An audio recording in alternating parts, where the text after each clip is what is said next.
அவர் மனைவி கூட சந்தோஷமா இருக்கு விரும்புவார். இது அடிக்கடி இருக்கையில் அந்த குழந்தை கை குழந்தை இல்லையா, அது கை குழந்தை கத்தும். அந்த கை குழந்தை கத்துறதுனால இவருக்கு பிடிக்காது. இதே மாதிரி தான் பீடி பிடிச்சிருக்கு, அந்த பீடி எடுத்து சுட்டுவார். அந்த குழந்தையோட 2 கையும் முறிக்கப்பட்டிருக்கு. ஒரு நாள் நைட்டில் இது மாதிரி 1 மணிக்கு இது மாதிரி ஃபுல் போதையில் அந்த அவரோட மனைவியை வந்து சந்தோஷமாக இருக்க கூப்பிட்றாரு. அவங்க மாட்டேங்கிறாங்க. அப்புறம் வற்புறுத்தி இது பண்ணுறாரு. இதில் குழந்தை முடிச்சிருக்கு. குழந்தை முடிச்சு ஒவ்வொன்று கத்த ஆரம்பிச்சு. உடனே ஒரு சனியினை கொண்டால் பெரிய தொல்லையாக இருக்குன்னு சொல்லி கழுத்தை பிடிச்சி நினைச்சார். குழந்தை இறந்து போச்சு. கடலில் அந்த வார்ப்புன்னு ஒன்று இருக்கும். அந்த வார்ப்பில் அதாவது அந்த கடலை மீன் பிடிக்கக்கூடிய அந்த படகுலாம் உள்ளே வருது இல்லையா, அலை அடிக்காமல் இருக்கிறதுக்கு ஒரு சோறு மாதிரி கட்டியிருப்பாங்க. கல்லில் குண்டுக்கல்லாக போட்டு வச்சுருப்பாங்க. அதுக்கு மேலே ரோடே இருக்கும். அதில் லாஸ்ட்டில் கொண்டு போய் நான் போட்டுட்டேன் அப்படிங்கிறான். போஸ்ட்மார்ட்டத்தில் தான் தெரியுது அந்த குழந்தைக்கு வந்து தலையில் உள்பக்கம் அடிபட்டுருக்கு. சோறில் இதுலேயே ஓங்கி அடிச்சிருக்காங்க குழந்தைய தூக்கி. அது மட்டும் இல்லை, 51 இடத்துல பழைய காயங்கள் இருக்குது. குழந்தையோட பிறப்பு உறுப்பில், அந்த பையனோட பிறப்பு உறுப்பில் கூட ஒரு காயம் இருக்குது. உடம்பு முழுக்க சிகரெட்டால் சுட்ட காய விடுக்கள்லாம் இருக்குது. கவர்மெண்ட் ஹாஸ்பிட்டலையும் சரி, ப்ரைவேட் ஹாஸ்பிட்டலையும் சரி, இந்த மாதிரி வந்து மெடிக்கோ லீகல் கேஸ் அப்படிம்பாங்க. நியரஸ்ட் போலீஸ் ஸ்டேஷனுக்கு அவங்க இன்ஃபார்ம் பண்ணிடுவாங்க. இவன் வந்து ஆல்ரெடி மேரிடு. இவனுக்கு ஒய்ஃப் இருக்கு. அந்த ஒய்ஃபை அடிச்சு, இவன் மட்டும் இல்லை, இவங்க குடும்பமே சேர்ந்து அடிச்சு அவங்க அன்கான்சியஸா இன்னும் ஹாஸ்பிட்டல் அட்மிட்ல இருக்காங்க. புதிய சிந்தனை நேயர்களுக்கு வணக்கம். இன்று நம்மிடையே ரிட்டையர்டு ஏசிபி ராஜாராம் சார் தான் இணைஞ்சிருக்காரு. வணக்கம் சார். வணக்கம். கேரளாவில் ஒரு 1.5 வயசு குழந்தைய வந்து கொடூரமாக தாக்கி கொண்ட சம்பவம் வந்து இன்னைக்கு கேரளா மட்டும் இல்லாமல் இந்தியாவே உலுக்கி இருக்கு அப்படின்னு தான் சார் சொல்லணும். என்ன நடந்தது சார்? திருவனந்தபுரம் அங்கே அகிலா அப்படின்னு ஒரு பெண். அவங்களுக்கு வந்து ஆல்ரெடி திருமணம் ஆகிருக்கு. அவங்க வந்து கன்சீவ் ஆகிடுறாங்க. ஒரு 3 மாதமாக அந்த குழந்தை தங்கி வயிற்றில் இருக்கிற சமயத்தில் அவங்க கணவர் வந்து சூசைட் பண்ணிக்கிறார். இந்த அகிலா வந்து என்ன தொழில் அப்படின்னா, அவங்களுக்கு நடனம் ஆடும் தொழில், நாட்டிய தொழில், டான்ஸர். அவங்க வந்து அந்த டான்ஸர் அங்கே தொழிலுக்காக பல்வேறு இடங்களில் எங்கெங்கே ப்ரோக்ராம் இருக்குமோ அங்கெல்லாம் போவாங்க. இந்த குழந்தை 3 மாதமாக வயிற்றில் இருக்கையில் இவங்களுக்கு வந்து அவங்க கணவர் இறந்ததுக்கு அப்புறம் இந்த அக்சர் அப்படிங்கிற ஒரு டிரைவர் அவரு கூட பழக்கமாகுது. 2 பேரும் பழக்கமாகி கணவன் மனைவியாக வாழ ஆரம்பிக்கிறாங்க. தனியாக வீடு எடுத்து குடும்பமாக வாழ்கிறாங்க. அப்போது அந்த குழந்தை வந்து வயசு 10 மாதம் ஆனதுக்கப்புறம் இந்த குழந்தை பிறந்துடுது. குழந்தை பிறந்ததுக்கப்புறம் என்ன பண்ணுறாங்க, அந்த குழந்தைய வந்து அந்த அகிலா தன்னோட தாய் வீட்டில் கொண்டு அங்கே வளரட்டும்னு விடுறாங்க. தாய் பார்த்துட்டு இருக்காங்க. இந்த சமயத்தில் ஒரு நாள் அவங்க தாய்க்கு தெரியாமல் இந்த அகிலா வந்து குழந்தைய எடுத்துகிட்டு வந்துடுறாங்க. தாய்க்கு ஒரு பாசம் இருக்கும் இல்லையா, எடுத்துகிட்டு வந்து தான் வீட்டையோட கூட வச்சுக்கிறாங்க. இவங்க அடிக்கடி இந்த டான்ஸு அந்த அவங்களோட தொழில் விஷயமா வெளியே போகிறாங்க. அந்த சமயத்தில் குழந்தைய வந்து அப்புறம் அக்சரை பார்த்துக்க சொல்லி கொடுத்துட்டு போகிறாங்க. அப்படி போனதுக்கப்புறம் ஒரு வாட்டி இவங்க வெளியே போயிருக்கல, அந்த குழந்தையோட 2 கையும் முறிக்கப்பட்டு 2 கெட்டு போட்டிருக்கு. இது வந்து அந்த குழந்தைய இந்த அம்மா தாய் அகிலா வச்சுருக்கிறத ஸ்டேட்டஸ் போட்டிருக்காங்க வாட்ஸ்அப்பில். அதை அவங்க தாய் பாட்டி, குழந்தையோட பாட்டி, அவங்க பார்த்துட்டு வந்து சந்தேகப்பட்டு கேட்டிருக்காங்க, எப்படி இருந்துச்சு, குழந்தை கீழே விழுந்துருச்சு, நான் வெளியே போயிருந்தேன், அவர் தான் இருந்தார் அப்படின்னு சொல்லியிருக்காங்க. அப்பவே அந்த அம்மாவுக்கு சந்தேகம். அப்போ அவங்க கேட்டிருக்காங்க, குழந்தைய ஏன்ட்ட கொடு, நான் பார்த்துக்கிறேன், அவர் பார்த்துக்க மாட்டார், நான் பார்த்துக்கிறேன் அப்படின்னு சொல்லி கேட்டிருக்காங்க. இவங்க கொடுக்கல. உடனே என்ன பண்ணியிருக்காங்க, அந்த அம்மா, அதாவது குழந்தையோட பாட்டி, போலீஸ் ஸ்டேஷனில் போய் சொல்கிறாங்க, இது மாதிரி என்னோட பொண்ணுக்கு இது மாதிரி ஒரு பையன் இருக்கிறான், அந்த பையனுக்கு இது மாதிரி வந்து காயம் இருக்குது, இது காரணம் எனக்கு சந்தேகம்னா புருஷன், இப்போ இருக்கக்கூடிய புருஷன் மேலே சந்தேகமாக இருக்குது, அதனால் குழந்தைய என்கிட்ட வாங்கி கொடுங்க, நான் குழந்தைய நான் வளர்த்துக்கிறேன், என்னோடய பேரை நான் வளர்த்துக்கிறேன்னு கேட்குறாங்க. அப்போ காவல் நிலையத்தில் கூப்பிட்டு கேட்குறாங்க, இந்த பெண்ணை கேட்குறாங்க, கொடுக்க மாட்டேன்னு சொல்கிறான். சட்டம் என்னென்னா, குழந்தை வந்து 18 வயசு வரைக்கும் தாய் கூட தான் இருக்கணும். சுப்ரீம் கோர்ட்டு அந்த மாதிரி உத்தரவே இருக்குது. அதனால் காவல்துறையில் இந்த மாதிரி குழந்தைய வந்து அவங்க விருப்பப்பட்டவங்க கொடுத்தாங்கன்னா பரவாயில்ல, அவங்கக்கிட்ட தான் இருக்கணும் குழந்தை, அவங்க கொடுக்க மாட்டேங்கிறாங்க, அதனால் நம்ம ஒன்றும் பண்ண முடியாது அப்படின்னு சொல்லி அனுப்பிச்சிட்றாங்க. அதுக்கப்புறம் இது தொடர்ந்துக்கிட்டே இருக்குது. இந்த குழந்தைக்கு வந்து காயங்கள் இருக்குது, இது மாதிரி வருது, பிரச்சனைகள் வந்துட்டு இருக்குது.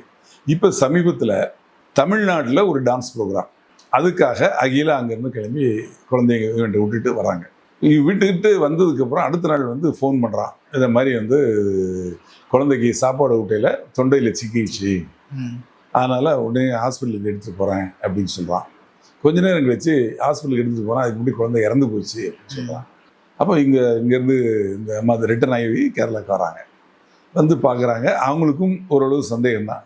ஆனால் ஹாஸ்பிட்டலில் என்ன சந்தேகப்படுறாங்கன்னா டாக்டர்ஸ் பார்த்துட்டு இந்த குழந்தைக்கு காயங்கள் நிறைய இருக்குது, பழைய காய தழும்புகள் இருக்குது. இதெல்லாம் பார்த்துட்டு அவங்க என்ன பண்ணுறாங்க, காவல்துறைக்கு இன்ஃபார்ம் பண்ணிடுறாங்க. பொதுவாக வந்து கவர்மெண்ட் ஹாஸ்பிட்டல்லையும் சரி ப்ரைவேட் ஹாஸ்பிட்டல்லையும் சரி இந்த மாதிரி வந்து மெடிக்கோ லீகல் கேஸ் அப்படிம்பாங்க. சட்டத்துக்கு உட்பட்ட வழக்கு, அதாவது சட்டம் சார்ந்த வழக்குகள், அடிதடி, வெட்டு, குத்து, சூசைடு, இந்த மாதிரி உள்ள சம்பவங்கள் எதுன்னா நியரஸ்ட் போலீஸ் ஸ்டேஷனுக்கு அவங்க இன்ஃபார்ம் பண்ணிடுவாங்க. அந்த போலீஸ் வந்து விசாரிப்பாங்க. விசாரித்து இந்த சம்பவம் எங்கே நடந்ததோ அந்த போலீஸ்க்கு அரசு மருத்துவமனைகளில் இதுக்குன்னு அவுட் போஸ்ட் ஒன்று இருக்கும், போலீஸ் அவுட் போஸ்ட், அதுக்கு இன்ஃபார்ம் பண்ணிடுவாங்க. அந்த அவுட் போஸ்ட்லேருந்து எங்கே சம்பவம் நடந்ததோ அந்த போலீஸ் ஸ்டேஷனுக்கு இன்ஃபார்ம் பண்ணுவாங்க. அதன்படி காவல்துறைக்கு இன்ஃபார்ம் பண்ணி காவல்துறை வந்து அந்த பாடி எடுத்துடுறாங்க. இதுக்கு இடையில் இந்த குழந்தையோட பாட்டி அவங்களும் வந்துடுறாங்க கேள்விப்பட்டு. அப்போ அவங்க தான் சொல்கிறாங்க இது மாதிரி இவன் தான் இதாக பண்ணியிருக்கணும் அப்படிங்கிறாங்க. அப்புறம் வந்து கம்ப்ளைண்ட் ஒன்று அவங்க பாட்டிக்கிட்டே வாங்குறாங்க. அவங்க தானே சந்தேகப்படுறாங்க. இந்த பொண்ணுக்கு சந்தேகங்கள், தாய்க்கு இருமுறை தான் இருக்குது, சந்தேகம் இருக்கிற மாதிரி இருக்குது. அதே சமயத்தில் இவனை விடுறதுக்கும் அவங்க தயாராக இல்லை, இவனை மாட்டி விடுறதுக்கும் தயாராக இல்லை. அந்த சூழ்நிலையில் அங்கே பாட்டிக்கிட்ட தான் கம்ப்ளைண்ட் வாங்கி கேஸ் ரிஜிஸ்டர் பண்ணி இந்த பாடியை போஸ்ட்மார்ட்டத்துக்கு அனுப்புகிறாங்க. போஸ்ட்மார்ட்டத்தில் தான் தெரியுது அந்த குழந்தைக்கு வந்து தலையில் உள்பக்கம் அடிபட்டுருக்கு. எப்படி இந்த காயம் ஏற்பட்டுன்னா சோறில் இதுலேயே ஓங்கி அடிச்சிருக்காங்க குழந்தைய தூக்கி. திருப்பி அடிச்சனால உள்ளே வந்து ரத்தம், அதாவது கொஞ்சம் கொஞ்சமாக கசிஞ்சு மூளையில் அது கட்டி அதனால தான் இறந்து போயிருக்கு. அது மட்டும் இல்லை, 51 இடத்துல பழைய காயங்கள் இருக்குது. குழந்தையோட பிறப்பு உறுப்பில், அந்த பையனோட பிறப்பு உறுப்பில் கூட ஒரு காயம் இருக்குது. கைகள், உடம்பு முழுக்க சிகரெட்டால் சுட்ட காய விடுக்கள்லாம் இருக்குது. இதெல்லாம் அவங்க போஸ்ட்மார்ட்டம் சர்டிஃபிகேட்டில் சொல்கிறாங்க. அதன் பேரில் அந்த பையனை அரெஸ்ட் பண்ணுறாங்க, அக்ஷரை. அதுக்கப்புறம் அவங்க தாய்க்கு இந்த விஷயம் தெரிஞ்சு அவங்களும் புகார் கொடுக்கல இல்லையா, அதனால அவங்களையும் அரெஸ்ட் பண்ணுறாங்க. அப்புறம் இந்த பையனை கூட்டு போய் என்ன நடந்ததுன்னு சொல்லி சம்பவ இடத்தை கூட்டு போய் விசாரிக்க போனாங்க. இந்த விஷயத்தை கேள்விப்பட்ட பொதுமக்கள் எல்லாம் கும்பலாக கூடி காவல்துறை இருக்கையிலே அவனை அடிக்க ஆரம்பிச்சிட்டாங்க. அவன் காவல்துறையோட தப்பிச்சு ஓடக்கூடிய அளவுக்கு ஆரம்பித்து காவல்துறை கிட்டது கத்துறாங்க, எங்கிட்ட கொடுங்க, நாங்கள் அவனை வந்து அடித்தே கொள்கிறோம், குழந்தைய கொண்டவனை விடக்கூடாது அப்படின்னு பொதுமக்கள்லாம் ஒரு வேகத்தை அவ்வளோ வெறியோடு தாக்க ஆரம்பிச்சிட்டாங்க. அது வந்து கேரளா முழுக்கும் அது பரவிடுச்சு. பரவி இந்த மாதிரி ஒரு கொடூரம் இருக்கிறான், அவனை விடக்கூடாது அப்படிங்கிற மாதிரி போராட்டங்கள் நடத்துகிறாங்க. இதுக்கிடையில் காவல்துறை வந்து போஸ்ட்மார்ட்டம் சர்டிஃபிகேட் வாங்கி எங்கள் 2 பேரையும் அரெஸ்ட் பண்ணிட்டாங்க. இன்னும் எவிடன்ஸ்லாம் கலெக்ட் பண்ணி அவங்க பாட்டி இருக்காங்கல்ல, ஏற்கனவே கை ஒடிஞ்சது, இந்த காயங்கள் எப்போ பட்டது, இவங்க குடியிருக்க வீட்டுக்கு பக்கத்தில் இருக்கவங்ககிட்டலாம் ஒருத்தர் விசாரித்து சாட்சியங்கள்லாம் கலெக்ட் பண்ணி அவங்க பேரில் சார்ஜ் ஷீட் போடுவாங்க. நீதிமன்றத்தில் வழக்கு நடக்கும். வழக்கில் வந்து சாட்சிகள் கரெக்டாக சொன்னாங்கன்னா அவங்க பாட்டி கரெக்டாக சொல்லிடுவாங்க. அதே மாதிரி இவங்க ஒவ்வொரு இடத்துலையும் காயம்பட்டு ட்ரீட்மெண்ட்லாம் எடுத்தாங்க இல்லையா, அந்த டாக்டர் சொல்லுவாங்க எப்படி அடிபட்டதா இவன் சொன்னான் அப்படின்னு சொல்லுவாங்க. அப்போ வந்து வழக்கு வந்து கோர்ட்டில் வந்து ப்ரூவ் ஆகும். ப்ரூவ் ஆச்சுன்னா 2 பேருக்குமே தண்டனை கிடைக்கும், கொலை குற்றத்துக்கு தண்டனை கிடைக்கும். இவனை பற்றி நான் சொல்லலை இது வரைக்கும். இவன் வந்து ஆல்ரெடி மேரிடு, இவனுக்கு ஒய்ஃப் இருக்கு. அந்த ஒய்ஃபை அடித்து, இவன் மட்டும் இல்லை இவங்க குடும்பமே சேர்ந்து அடித்து அவங்க அன்கான்ஷியஸாக இன்னும் ஹாஸ்பிட்டல் அட்மிட்டில் இருக்காங்க. அது தொடர்பா ஏதோ கேஸ் அது தனி இன்சிடென்ட், அதுக்கு ஒரு வழக்கு இருக்கும். அது அவங்க கம்ப்ளைண்ட் கொடுத்தாங்களா கொடுக்கலையா என்ன அப்படிங்கிறது தெரியல.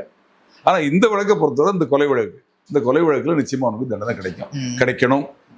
ஏன்னா இந்த மாதிரி ஒரு கொடூரம்லாம் விடவே கூடாது. ஒரு பெண்ணை வந்து 2ஆவதாக நீ கல்யாணம் பண்ணிக்கிட்டு அதோட குழந்தைய உனக்கு பிடிக்கல அப்படின்னா அவங்க அம்மா கேட்குறாங்க, கொடுத்துட வேண்டியதானே. ஏன் அந்த குழந்தைய இந்த மாதிரி இம்சை பண்ணி சாகடிக்கணும்? உனக்கு யார் அந்த உரிமையை கொடுத்தா? அதனால் நிச்சயமாக நீதிமன்றம் மூலமாக 2 பேருக்குமே ஆயுள் தண்டனை கிடைக்கும். உச்ச நீதிமன்றம் என்ன சொல்லியிருக்குன்னா, அரிதான வழக்குகள் தான் தூக்கு தண்டனை கொடுக்கணும் அப்படின்னு சொல்லியிருக்காங்க. அதனால தூக்கு தண்டனை கிடைக்கிறதுக்கு வாய்ப்பு இருக்குது. ஆனால் அந்த சாட்சியங்கள் என்ன சொல்கிறாங்க அப்படிங்கிறத பொறுத்து அந்த நீதிபதி முன்னால் வைக்கக்கூடிய சாட்சியங்கள், சான்று ஆவணங்கள், சான்று பொருள்கள், அப்புறம் நீதிமன்றத்துக்கு முன்னால சாட்சிகள் கொடுக்குற வாக்குமூலம், இது பொறுத்து தான் தண்டனை அமையும். சார், உங்களோட பீரியட்ல நீங்க நிறைய கேசஸை பார்த்துருப்பீங்க. இந்த மாதிரியான ஏதாவது கேஸ் நீங்க பார்த்துருக்கீங்களா சார்? இது மாதிரி ஒரு சம்பவம் 1993 அப்போ வந்து காசிமேடு காவல் நிலையத்தில் நான் ஆய்வாளர். அப்போ தான் ஃபஸ்ட்டு ப்ரொமோஷன் ஆகி அங்கே வந்திருக்கிறேன். ஃபஸ்ட்டு கேஸு, அதாவது மர்டர் கேஸு ஒரு கேஸு. என்ன அப்படின்னா, பக்கத்தில் N4 ஃபிஷிங் ஹார்பர் அப்படின்னு ஒரு போலீஸ் ஸ்டேஷன் இருக்குது. அந்த N4 ஃபிஷிங் ஹார்பர் காவல் நிலையத்தில் ஆய்வாளராக பார்த்த சாரதின்னு என்னோட பேட்ச் போயிட்டு என் ஃப்ரெண்டு, அவர் வந்து ஜீப்பில் வந்து ஒரு பெண்மணி, ஒரு 30 வயசு இருக்கும், ஒரு குழந்தை, ஒரு 3 வயசு குழந்தை, 2 பேரையும் கூட்டிகிட்டு, அவங்க 2 பேர் கூட ஒரு ஆண், அவனுக்கு ஒரு கிட்டத்தட்ட ஒரு 35 வயசு இருக்கும், அவனையும் அழைச்சிட்டு வந்து என்கிட்ட வந்தார். வந்து இது மாதிரி எங்கள் லிமிட்டில் வந்து இந்த ஒரு கம்ப்ளைண்ட் ஆச்சு, அது உங்கள் ஏரியாவில் நடந்திருக்கு, அதனால் நீங்கள் விசாரிங்க அப்படின்னு சொல்லி அவங்கள என்கிட்ட விட்டுட்டு போயிட்டார். நான் அந்த 35 வயசு ஆன வந்து தனியாக உட்கார வச்சுட்டு அந்த குழந்தையும் தாயையும் மட்டும் கூப்பிட்டு விசாரித்தேன். அப்போ அந்த தாய் என்ன அவங்க பேர் வனரோஜா. அவங்க என்ன சொன்னாங்க அப்படின்னா, இது மாதிரி இது என்னோடய வீட்டுக்காரர், எனக்கும் இவருக்கும் கல்யாணம் ஆகி இந்த பெண் குழந்தை இருக்குது, இதுக்கு அடுத்தால இன்னொரு குழந்தை இருந்தது 1 வயசில். இவர் வந்து மீன்பிடி தொழில் செய்கிறாரு. போட்டில் இங்கேருந்து போய் 1 வாரம் கடல்லே இருந்து மீன் பிடிச்சி அது மொத்தமாக மீன் பிடிச்சதுக்கப்புறம் திருப்பி வருவாங்க. அது தங்கல் போட்டு அப்படிம்பாங்க. தங்கி மீன் பிடிச்சதுனால தங்கல் போட்டு அப்படிம்பாங்க. அந்த போட்டில் வந்து கிட்டத்தட்ட ஒரு 6-7 பேர் இருப்பாங்க. சமைச்சு சாப்பிட்றதுக்கு அரிசி காய்கறிலாம் எடுத்துகிட்டு போவாங்க. போட்லேயே சமைச்சு சாப்பிடுவாங்க. ஃபுல்லாக அவங்க வந்து பாக்ஸாக இருக்கும். அதில் ஃபுல்லாக மீன் நிறைஞ்ச அப்புறம் தான் திரும்பி வருவாங்க. அது 4 நாள் நிறைஞ்சாலும் வந்துடுவாங்க, 1 வாரம் ஆனாலும் அது இங்கே இருப்பாங்க. அது மாதிரி வந்துடுவாங்க. வந்துட்டு இங்கே 2 நாள் இருந்தால் அந்த மீனெல்லாம் வைத்து முடிஞ்சதுக்கப்புறம் திருப்பி டீசல்லாம் போட்டுட்டு திருப்பி கிளம்பிடுவாங்க. அந்த தொழில் செய்கிறார். ஆக இவர் வந்தார்னா வாரத்தில் 1 வாரம் இருக்க மாட்டார். 1 வாரம் கழிச்சு வந்தார்னா 1 நாள் 2 நாள் இருப்பார். அந்த மாதிரி தொழில் ஏழ்மையானது. அவர் சொந்த ஊர் வந்து கடலூர். இங்கே வந்து தங்கியிருக்கார் காசிமேடு ஏரியாவில். இந்த பெண்ணுக்கு வந்து ஆந்திரா பார்டரில் அவங்க பூர்வீக ஊர். இப்போ வந்து என்ன பிரச்சனை அப்படின்னா, அவர் வந்து 2 நாள் இங்கே கரையில் இருக்கிறார் இல்லையா, வீட்டில் இருக்கார்ல, அப்போ ஃபுல்லாக தண்ணி. ஏன்னா 1 வாரம் கடலையே பார்த்துட்டு இருக்காரு. அப்புறம் தான் இங்கே வந்த உடனே என்ன காசு வருதோ அதுக்கு பாதிக்கு தண்ணி அடிச்சுட்டு வந்து ஒரே கலாட்டா பிரச்சனை. வெளியே விட்டா சரி, வீட்டிலன்னு சொல்லி படுக்க வச்சாச்சுன்னா வீட்டில் வந்து அவர் மனைவி கூட சந்தோஷமாக இருக்கு விரும்புவார். இது அடிக்கடி இருக்கையில் அந்த குழந்தை கை குழந்தை இல்லையா, அது கை குழந்தை கத்தும். அந்த கை குழந்தை கத்துறதுனால இவருக்கு பிடிக்காது. இதே மாதிரி தான் பீடி பிடிச்சிருக்கு, அந்த பீடி எடுத்து சுட்டுருவார் குழந்தைய. அது குழந்தைக்கு என்ன தெரியும்? இந்த மாதிரி அவருக்கு பெரிய குழந்தை கத்துச்சுன்னா அதையும் சுட்டுருவார். இந்த மாதிரி பண்ணிட்டு இருக்காரு. ஒரு நாள் நைட்டில் இது மாதிரி 1 மணிக்கு இது மாதிரி ஃபுல் போதையில் அந்த அவரோட மனைவியை வந்து சந்தோஷமாக இருக்க கூப்பிட்றாரு. அவங்க மாட்டேங்கிறாங்க. அப்புறம் வற்புறுத்தி இது பண்ணுறாரு. இதில் குழந்தை முடிச்சு ஒவ்வொன்று கத்த ஆரம்பிச்சிருக்கு. உடனே ஒரு சனியினை கொண்டால் பெரிய தொல்லையாக இருக்குன்னு சொல்லி கழுத்தை பிடிச்சி நினைச்சாங்க. குழந்தை இறந்து போச்சு. இறந்து போனதுக்கப்புறம் ஐயோ என்ன செய்யணும் தெரியல. உடனே இங்கே இருக்க பழைய துணியில் குழந்தைய தூக்கி எடுத்துகிட்டு கிளம்புறாரு வெளியே. அப்புறம் இந்த அம்மா கத்துது, ஐயோ குழந்தை எங்கே தூக்கிட்டு போகிறாய், ஐயோ குழந்தைய கொண்டுட்டியா அப்படின்னா அந்த அம்மாவும் கழுத்தை பிடிச்சி நடிக்கிறார். ஒன்றையும் கொண்டு விடுவோம், அந்த குழந்தை இன்னொரு 3 வயசு குழந்தையும் கொண்டு விடுவாங்க. இந்த அம்மா ஐயோன்னு கத்திரிக்கையில் அவர் வெளியே ஓடிடுறாரு. அப்புறம் பார்த்தா அவர் வரவே இல்லை. காலையில் வச்சு மத்தியானம் ஆச்சு, சாயந்தரம் ஆச்சு, வரல. இந்த அம்மாவுக்கு வந்து அவன் வந்தான்னா திருப்பி ஏதாவது பண்ணிவிடுவான்னு சொல்லி பயந்து போய் இந்த குழந்தைய தூக்கிட்டு ஆந்திராவுக்கு அவங்க ஊருக்கு போயிட்டு 1 மாதம் கழிச்சு திருப்பி வராங்க. வந்து இங்கே பார்த்தா இந்த வீட்டை இவன் காலி பண்ணிடலாம், குடிசை வீடு காலி பண்ணிட்டான். அப்புறம் எங்கே இருக்கிறான்னு சொல்லி இவங்க கூட வேலை செய்கிறவங்கெல்லாம் கேட்டால் N4 ஃபிஷிங் ஹார்பர் லிமிட்டில் அங்கே ஒரு குடிசை வீடு எடுத்து அங்கே குடியிருக்கிறான். அதை தெரிஞ்ச உடனே அந்த போலீஸ் ஸ்டேஷனில் போய் எங்கள் கம்ப்ளைண்ட் கொடுக்குறாங்க. என்ன கம்ப்ளைண்ட் கொடுக்குறாங்க? என் குழந்தைய வாங்கி கொடுங்கன்னு சொல்லிட்டு. எந்த குழந்தைய? 1 வயசு குழந்தை. அது உயிரோடு இருக்கிறது நம்புறாங்க. இறந்தது அவங்களுக்கு தெரியாது. இந்த குழந்தைய வச்சிருக்காங்க, அவனால் வளர்க்க முடியாது, போட்டுக்கு போயிடுவான், எனக்கு வாங்கி கொடுங்க அப்படிங்கிறாங்க. அங்கே இருக்கிறவங்க வந்து என்ன ஏதுன்னு விசாரிக்காங்க. இன்ஸ்பெக்டர் பத்திரச்செல்லாம் வராரு. என்ன சமாச்சாரம் 2 பேரையும் கூப்பிட்டு கேட்குறாரு. அப்புறம் தனித்தனியாக விசாரிக்கல. அவன் சொல்லிடுறான் குழந்தை வந்து இறந்து போச்சு, கடலில் கொண்டு போட்டுருவாங்க.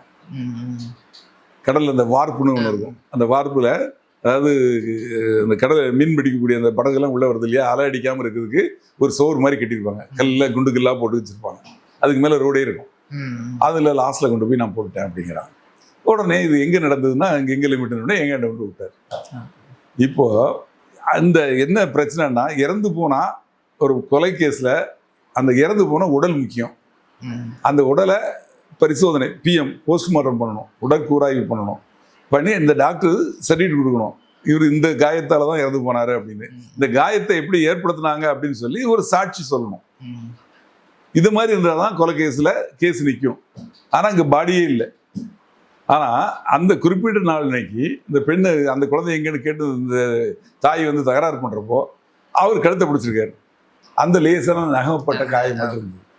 அதை வச்சு ஒரு கம்ப்ளைண்ட்டை வாங்கி இது மாதிரி நடந்தது, இந்த மாதிரி சம்பவம் அப்படின்னு சொல்லி 302 குழந்தையை கொண்டதுக்கு IPC, 307 கொலை முயற்சி, இதுக்கு ஒரு எஃப்ஐஆர் போட்டு அவங்கள ஹாஸ்பிட்டலுக்கு அனுப்பிச்சு ஹாஸ்பிட்டலில் டாக்டர் அட்மிட் பண்ணிட்டார். என்னை கழுத்து பிடிச்சி அமைக்கியிருக்காங்கன்னு சொல்லி. அதுக்கப்புறம் அவனை வந்து அந்த கேஸில் அரெஸ்ட் பண்ணி ரிமாண்ட் பண்ணிட்டோம்.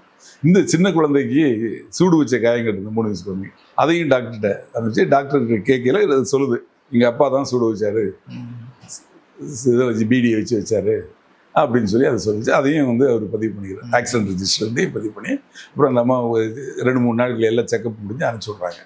அப்புறம் சர்டிஃபிகேட் வாங்கி சார்ஜ் ஷீட் போட்டோம். இதில் இவனை விசாரித்தான். இவனை வந்து ரிமைண்ட் பண்ணதுக்கு முன்னாடி விசாரித்தப்போ அவன் என்ன சொன்னான், குழந்தை வந்து போட போகல, அங்கே தூண்டில் போட்டு மீன் பிடிச்சிருந்தான். அவங்ககிட்ட போய் நான் பீடி பிடிக்கிறதுக்கு சிகரெட் இது கேட்டேன், தீப்பெட்டி கேட்டேன். அவன் யாருன்னு பார்த்து அவன்கிட்ட கேட்டால் அம்மா வந்தால் கையில் ஒரு துணி மூட்டை வச்சுருந்தான். என்னென்னு கேட்டால் பழைய துணி மூட்டைன்னு சொன்னான். அப்புறம் மட்டும் அதை அங்கே கடலில் போட்டுட்டு திருப்பி போயிட்டான் அப்படின்னு அவன் சொன்னான். அதுக்கப்புறம் அந்த இடத்துல பாடி கிடைக்காதுன்னு சொல்லி டைவர்ஸ் வச்சு முழுக்காளிகள்னு சொல்லுவாங்க, அவங்களே தேடி பார்த்தோம். 1 மாதம் கழிச்சு கிடைக்கிறதுக்கு வாய்ப்பு இல்லை, மீன் எல்லாம் சாப்பிட்ருக்கோம்.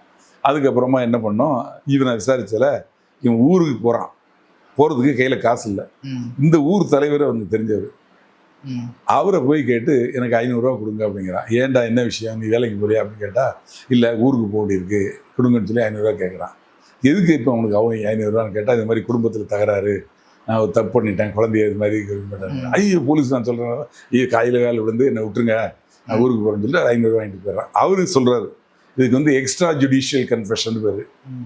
தவறு செஞ்சவன் வந்து நீதிபதிக்கிட்ட வந்து வாக்குமூலம் கொடுக்கலாம், நீதிபதி இல்லாத ஒருத்தர்கிட்ட அந்த விவரத்தை சொல்கிறான். அவரையும் விசாரித்து அவரோட வாக்குமூலத்தை போட்டு அதுக்கப்புறம் அந்த குழந்தைக்கு இந்த காயங்கள், இந்த அம்மாவுக்கு இந்த காயங்கள் இதெல்லாம் வச்சு சார்ஜ் ஷீட் போட்டோம்.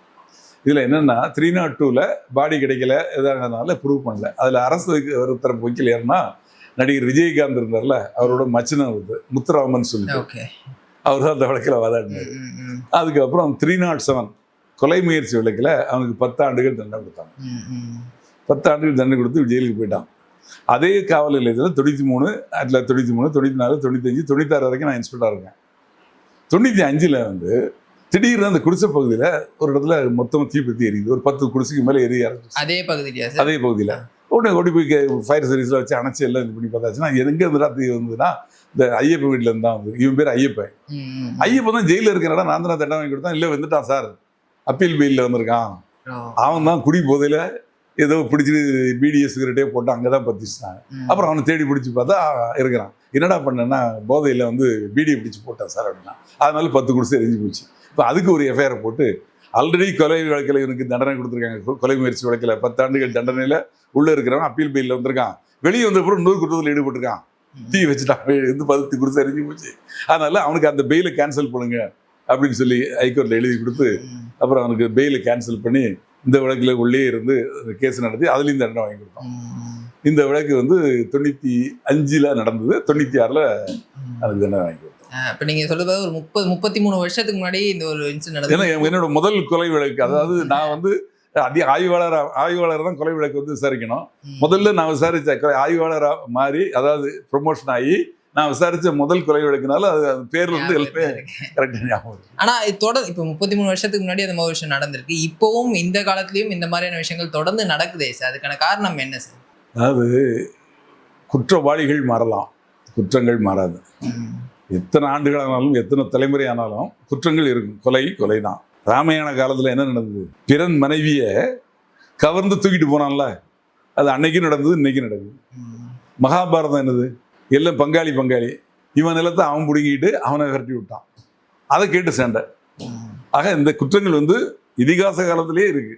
ஆனால் அன்னைக்கு இருந்த ஆட்கள் வேற, இன்னைக்கு இருக்கக்கூடிய ஆட்கள் வேற. அதனால குற்றங்கள் அப்படியே தான் இருக்கும், குற்றவாளிகள் தான் மாறுவாங்க. ஆனால் இப்போ லேட்டஸ்டா சைபர் கிரைம்னு சொல்லிட்டு புது புது குற்றங்கள்லாம் வருது. அதுல ஒவ்வொரு நாளும் ஒவ்வொரு விதமான குற்றங்கள். மக்கள் என்ன சொல்றாங்க, இந்த மாதிரியான குற்றங்களுக்கு ஒரு என்கவுண்டர் மாதிரியான தண்டனைகள் கொடுக்கப்பட்டுச்சு அப்படின்னா அது வந்து குற்றவாளிகளுக்கு ஒரு பயத்தை கொடுக்கும், இந்த மாதிரியான குற்றங்கள் திரும்ப நடக்காம பார்க்கலாம் அப்படின்ற மாதிரி அவங்க ஒரு கருத்தை வைக்கிறாங்க சார். என்கவுண்டர் அப்படிங்கிறது வந்து திட்டமிட்டு செய்யப்படுவதில்லை. என்கவுண்டர்ல எனக்கு வந்து உடன்பாடு கிடையாது. அது வந்து காவல்துறையை வந்து தாக்குறாங்க, கொலை வெறியோடு தாக்கும்போது திருப்பி தாக்கி தான் ஆனது வழி கிடையாது. அப்போ அவன் இறந்து போறான். அப்படி இறந்து போகிறவங்க ஒரு கொடியூர குற்றவாளி. இப்போ அதை வந்து பொதுமக்கள் வந்து பாராட்டுவாங்க. சில சமயத்தில் பொதுமக்கள் போற்றுவாங்க, சில சமயத்தில் தூற்றுவாங்க. ஆனால் சட்டப்படி சரியாக தவறாங்கிறது நடந்ததுக்கப்புறம் ஒரு நீதிமன்ற நடுவரை வச்சு விசாரித்து அதுக்கப்புறம் தான் கவர்மெண்ட் ஒரு முடிவுக்கு வருவாங்க. ஆனால் இந்த மாதிரி குற்றவாளிகளுக்கு நீதிமன்றம் மூலம் தண்டனை வாங்கி கொடுக்கலாம். அதே காசிமேடு காவல் நிலையத்தில் நான் பணிபுரிஞ்ச போது 30 கொலையாளிகளுக்கு ஆயுள் தண்டனை வாங்கி கொடுத்தேன். அப்போ வந்து 2 ரவுடி கும்பல் அங்க. ஒன்னு பாக்ஸர் வடிவேலு, கேள்விப்பட்டிருப்பீங்க, ஜெயில வந்து இறந்து போனான். அவன் தலைமையால ஒரு ரவுடி கும்பல். இன்னொரு தான் மாலக்கன் செல்வம் அப்படின்னு ஒரு ரவுடி, அவன் தலைமையில் இன்னொரு டீம். இந்த 2 டீமும் மாறி மாறி வெட்டிக்கிட்டே இருப்பாங்க. இங்கே ஒரு 10 பேர் செத்துருப்பான், அங்கே ஒரு 10 பேர் செத்துருப்பான். நான் போனதுக்கப்புறம் அந்த ஊரில் இருக்கக்கூடிய எல்லா ரவுடி தேட ஆரம்பித்தேன், எல்லாம் ஓட ஆரம்பிச்சேன். இப்படி எங்கெங்கே ஓடி இருக்கான்னு பார்த்து எல்லாத்தையும் பிடிச்சிட்டு வந்தேன். யார் யாருக்கு வாரண்ட் இருக்கோ அவங்களாம் ரிமாண்ட் பண்ணேன். யார் யாருக்கு வழக்கு இருக்கோ அந்த வழக்குல சாட்சிகளை ஏற்றினேன். நீதிமன்றம் மூலம் தண்டனை வாங்கி கொடுத்தேன். 30 பேர் உள்ளே போயிட்டான் ஆயுள் தொடர்ந்து. பிரச்சனையே இல்லை. 4 வருஷம் சுலபமாக காலத்தை ஓடிட்டேன். எதுக்காக சொல்றேன்னா, நீதிமன்றம் மூலமும் தண்டனை வாங்கி கொடுக்குறது தான் நிரந்தரம். தவிர்க்க முடியாத சூழ்நிலையில் சில என்கவுண்டர்கள் நடக்கும். ஒரு ரவுடி வடசென்னையில் தான் 45 கொலை வழக்கு இருந்தவனுக்கு. ஒரு கொலை பண்ணிட்டு உள்ளே போகிறான், ஜாமீனில் விடுறாங்க, திருப்பி வந்து கொலை பண்ணுறான். ஒரு டீம் தலைவர். ஆனால் ஒன்றுமே பண்ண முடியல. கடைசியில் என்கவுண்டர் தான் சுட்டு போனாங்க. அந்த மாதிரி சம்பவங்களும் நடந்தது. ஸோ இந்த மாதிரியான சம்பவங்கள் தொடர்ந்து நடந்துட்டே வருது. இப்போ நீங்க நீதிமன்றம் மூலயமா கோர்ட்டுக்கு போய் தண்டனை வாங்கி கொடுத்தாலும் திரும்ப அவங்க வெளியே வந்து அதே தப்பு தான் பண்றாங்க. அப்போ அவங்க சிறையில் இருக்க தர்ம முனீஸ்வரன் யாரு? விளாத்தி குளத்தில் ஒரு பெண் குழந்தைய 12th படிக்கிற குழந்தைய ரேப் பண்ணி மர்டர் பண்ணான். அதுக்கு முன்னாடி 65 வயது ஒரு லேடியை கொலை பண்ணி ரேப் பண்ணி அவங்க போட்டு நகையை திருட்டு போயிட்டான். அந்த வழக்கில் அவனுக்கு ஆயுள் தண்டனை கொடுக்குறாங்க. ஆயுள் தண்டனையில் இருக்கையில் அப்பீல் பெயிலில் போய் வெளியே வரான். வெளியே வந்து அதே தான் பண்ணுறான். இப்போ அவனுக்கு தூக்கு தண்டனை, 2 தூக்கு தண்டனை கொடுத்துருக்காங்க. எதுக்கு? கொலை பண்ணதுக்கு ஒன்று, ரேப் பண்ணதுக்கு ஒன்று. அதாவது பாலியல் பலாத்காரம். அதாவது சட்டத்தில் வந்து நம்ம ஊர் சட்டங்கள்லாம் கொஞ்சம் லேட்டாக தான் வேலை செய்யும். அந்த இந்த கேஸ் இருக்குமா டெல்லியில், நிர்பயா கேஸ் 7.5 வருஷம் கழிச்சு தான் தூக்கு தண்டனை கொடுக்கப்பட்டோம். நிறைவேற்றதுக்கு 7.5 வருஷம் ஆச்சு. அதுதான் காரணம். ஜனநாயக நாட்டில் சட்டங்களை ஒன்றே, அதாவது அரபிய நாடுகள்லாம் பாருங்கள், உடனே 1 மாதத்துலேயே தலையை துண்டா வெட்டிடுவாங்க, இல்லை நடு ரோட்டில் வச்சு சுட்டுருவாங்க. இங்கே நம்ம ஊரில் அது மாதிரி பண்ண முடியாது. நம்ம சட்டத்திட்டங்கள் அப்படி. அடுத்தடுத்த நிகழ்வில் தொடர்ந்து பேசுவேன் சார். தகவல் ரொம்ப நன்றி சார்.